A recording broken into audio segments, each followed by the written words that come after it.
Well, hello and good morning. Yes, it's me, Kenny Polcari, your host of the party. And today is April 16th, 2025. It is hump day of the week, but remember, it is a shortened holiday week. Good Friday this Friday, and then Easter Monday for the Europeans on Monday. In any event, here are the things that you need to know to get your day started. Well, markets continue to assess the news. Gold continues to surge. It's now trading in another new century. Oil is steady, bonds are up, yields are down a little bit. Retail sales will be the headline this morning.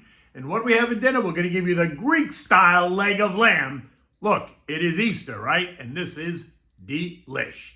Okay, so the volatility continues. Stocks slipped a little bit yesterday. The Dow down 155 points. The S&P down 10. The Nasdaq down 8 points. The Russell was up 2. The transport's down 150.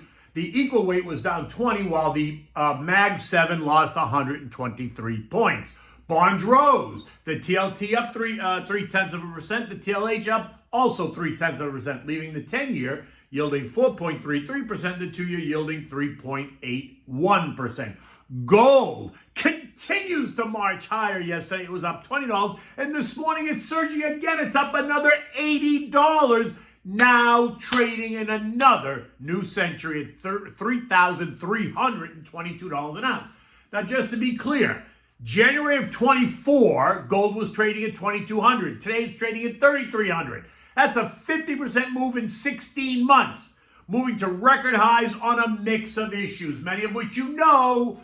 But if you don't, here we go. Geopolitical tensions that include the ongoing wars in Ukraine and Russia, Iran, right? Think Hamas and Houthis in the Red Sea versus Israel, only amplifying global instability, causing investors to flock to gold. Now, granted, we haven't heard much of that lately because of the trade war that has taken center stage, but those wars are still going on. Tariff-induced uncertainty that only appears to be getting worse between the U.S. and China. Then you have central bank buying. Emerging countries like China, Russia, and India, yes, they are all emerging, are buying up gold like there's no tomorrow. The news refers to it as a record pace, all driven by the desire to reduce their reliance on the dollar and as a hedge against tariffs and sanctions. And then you have the weakening U.S. dollar. It's down 9.5% since January's high of 110. Today it's trading at 99.69. This morning, a weaker dollar is a plus for gold and other commodities, right? A weaker dollar makes gold more attractive to foreign buyers. The dollar is weaker due to all the same issues, in addition to, guess what? Uncertain Fed policy. And then you have retail demand. It's surging. I mean, you can actually go into Costco now and buy those gold bars. You see them, they just have them piled up on the floor. And so gold continues to climb. Shall I go on? And then overnight, we got some more news out of who? Nvidia. You know them, right? CEO Jensen Huang now projecting a $5.5 billion hit due to the restrictions on AI chips into China. And that's sending Nvidia down 5% in the pre-market, AMD down 6%, ASML down 4%. Now, the Nasdaq's down 240 points in the pre-market as well. This projection only escalating the battle between Donnie and Gigi. And my friend Dan Ives, the voice on tech on the street, tells us that we're heading into this eye of the storm and does not expect to see that many tech companies offer a lot of forward guidance this quarter, which is something we've been talking about. Now, it doesn't mean the bottom's going to fall out. It just means we're going to continue to hit some more turbulence. And this is just another reason to do what? Buy gold. Now, my friend Adam Johnson, you know who he is, on Mornings with Maria this morning, reminds us that Nvidia is set to earn $225 billion this year, which translates into about $101 billion in profits. Profits! So this one-time $5.5 billion hit, while it's not welcome, is just more like a little pimple on the back of Gigi's, Anyway, remember, it just gets, all we need is one trade deal and all of this will start to settle down. So I say get going. Show the markets what a good trade deal is, and all you need is one. The others will follow. Now, out of the 11 S&P sectors, we have 3 winners so far for the year. Healthcare up 0.1%. Utilities up 2.6%. Consumer staples up 3.1% on the year. All of the other sectors are getting a bit beaten up. Consumer discretionary in the lead, down 15.8%. Tech down 13.6%. Energy's down 7.7%. Industrials down 4%. Basic materials down 4%. Financials down 2%. And real estate down 2% as well. Considering that the S&P is down 8% and the Nasdaq's down 12.8% and the Russell's down 15.5%, 9 of the 11 sectors are actually outperforming the broader market, meaning they're down less than the broader market. Now, further down the list, we got more winners and losers. But there are winners. All of the quantitative trades are up. The DOG is up 5%, SH up 7.9%, PSQ up 9%, the VIX is up 47%, the SPSX up 15%, gold is up 31%, bonds are up 0.5%, the ag is up 1%, emerging markets are up 0.7%. Losers include the home builders down 12%, retail down 17%, airlines down 24%, disruptive tech down 18%, the growth trade down 10%. The value trade is even down nearly 6%. Metals and miners down 4%. Semis down 19%. Cybersecurity down 0.2%, so that's basically flat. Aerospace and defense down 1.3%. Big pharma down 3%. Today, it's all about retail sales. This speaks directly to the consumer. Analysts are going to try to create a narrative about how you are feeling based on these numbers. Now, retail sales month over month are expected to be up 1.4% versus the plus 0.2 last month. Ex-autos and gas of plus 0.6 versus last month's up 0.5. Both of these would be solid numbers. That would suggest that you are just fine. A result that is weaker, though, is going to cause analysts to start screaming that you are not fine and that the Fed needs to cut rates right now, something that I don't think is going to happen. In fact, I'm still in the camp that we're not going to get any rate cuts this year, but I'm not a voting member of the Fed. In fact, I'm not even a Fed member, but I do have an opinion. Overnight stocks in Asia were a bit lower, not a surprise. All the markets except China and Australia were negative, down more than 1%. Taiwan and Hong Kong fighting for the win at down nearly 2% each.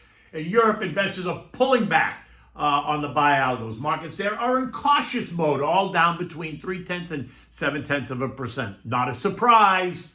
And U.S. futures, yeah, they're churning lower as well. This morning driven mostly by the Nvidia news, right? Remember, investors, trades, and algos remain a bit cautious as the headlines over tariffs and trade remain very fluid. Positive one day, negative the next. Dow futures down 55, S&P's down 40. That's the tech names pulling the S&P down. The Nasdaq down 240. Again, the tech names pulling it down, while the Russell is down 7. Now, just to be clear, this is not over yet. We are now getting into the meat and potatoes of earnings season. Investors will try to focus on the individual reports and then react accordingly. But let's be honest. In the end, it's going to continue to be the news out of Washington that will continue to dominate the headlines. So expect the turbulence to continue. The S&P closed at 53.96. It was down 10 points. The earnings parade continues. This morning, we already heard, we got 3 reports already, CFG, FHN, and U.S. Bank, and they all reported and beat the expectations. Tomorrow brings us American Express, United Health, Truist Financial, Schwab, Danaher, Key, Levi's, Ally, and State Street. Again, it's going to be what these CEOs say about the next 6 months and beyond. There are only 2 more trading days this week, right? Friday markets are closed for Good Friday, and on Monday markets across Europe are closed for Easter Monday, so expect volumes to decline, which could actually mean that you'll see volatility increase, right? Less volume will create more volatility. Again, my sense is that we're still closer to the bottom than not. We remain in that 48.35, 57.75 trading range, but I do expect that we're going to test the lows to make sure that the buyers will defend that position. We just need to get more clarity and finality on trade, period, for the markets to settle down. Again, you got to get comfortable with being a bit uncomfortable. You got to stick to your plan. You don't need to panic. And the recent pullback, if the recent pullback is causing you undue stress, I told you, I'm happy to talk. Give me a call at 561-244-2504 or click on the website, slatestone.com, contact us and send me a message. Put KP in the message box, and I am happy to call you. Okay, what do we have for dinner tonight? Well, Easter is coming, and I'm going to give you this great Greek-style lamb for Easter. It's simple, it's delicious, and you gotta try it. Now, for this, you need a leg of lamb deboned. You need potatoes, bell peppers, red onions, and tomatoes. You need Dijon mustard, garlic, lemon, salt, and pepper, thyme, oregano, dried parsley, olive oil, red wine vinegar, and white wine. I use Pinot Grigio Santa Margherita. Preheat your oven 375 degrees. Start by taking the lamb and making slits all along it. Don't cut it all the way through. Just make slits, right, all across it. And season it with all those seasonings. Rub it with the mustard. Now add in the diced garlic. A lot of it. Put it in the slits. Flip it over and repeat the process, right? Now take the lamb, fold it up, put it in a large bowl and splash it with the red wine vinegar, some olive oil, a squirt of fresh lemon juice, and a cup of the white wine, right? Let it sit there, just let it marinate for a little bit. Turn it around so it's all tossed and let it marinate. Now, get ready. Slice all your veggies and put them in a deep baking pan that you've lined with parchment paper. Season the veggies with salt and pepper and oregano and a splash of olive oil. Toss them to coat. Now take the lamb, place the lamb right on top of the veggies, and then cover it tightly with the parchment paper, making sure to seal it. Place it in the oven and let it cook for at least 2 hours. Check it, and then let it cook for another 30 minutes. Again, you want to just check it for doneness depending on the size of the leg that you bought and all that stuff. So you gotta kind of use your head here and figure it out. But let it cook at least 2 hours and then check it. And anyway, when you serve this, oh my God, it should just fall apart, and it'll be delicious. Take all those veggies, serve it with the veggies, make a nice big salad, whatever else you're going to do. Obviously, you got to start with a pasta dish, which I've given you a couple over the last couple of days. I'll give you one more tomorrow before the weekend comes. Look, it's Wednesday. It's a beautiful day here in South Florida. It looks a little bit cloudy, but it's going to get nice for sure. Until tomorrow, take good care.